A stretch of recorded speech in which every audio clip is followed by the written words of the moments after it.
Hello fellow 3D enthusiast, my name is Ian, and today I'm going to be sharing about one last tracking setting. We're going to be talking about correlation today, and you can see that down here, and tracking settings extras. But before we get into the nitty gritty, if you're new here, I've been doing a series of videos on Blender's Tracker, and sharing about a bunch of settings that I myself have been woefully ignorant about, and I've been using Blender's Trackers for years, and I'm pretty embarrassed that I didn't know about these settings. So I figure if I share this information with people, they'll also be less ignorant and be able to track things better. So that's why I'm doing this.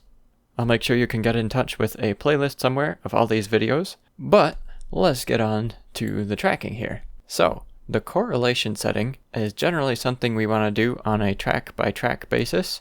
So this marker might want to have a different correlation than this marker. So we're probably not going to be setting it up in the tracking default settings over on this side. We probably want to do it over in this panel for a specific track. So let me demonstrate how this setting works.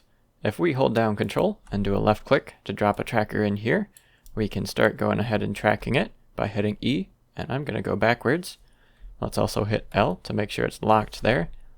Okay, so you can see this tracks pretty nicely throughout the footage, but say we come up to a part with ridiculous amounts of motion blur, like this part. Maybe we want the track to go ahead and just brute force its way through that and see if it can actually guess where this pattern is. I would say that's probably a difficult ask for Blender because this is really just some blurry dark crap here, but say we want it to just brute force its way through. If we set the correlation down to be something closer to a 0.5, that's basically telling the track, well, I'm less picky about whether or not this is accurate. I just want you to keep going ahead and trying to figure out where this marker goes. So if we go ahead and track it, let's see what happens. It starts going a little bit, and then you can see it goes off, and it's just not on the target at all. And let's just check and see if we set a keyframe here by hitting G and left mouse button. Let's see what happens if we set the correlation down even farther to maybe a 0.3 or something like that. And we track it. Woo!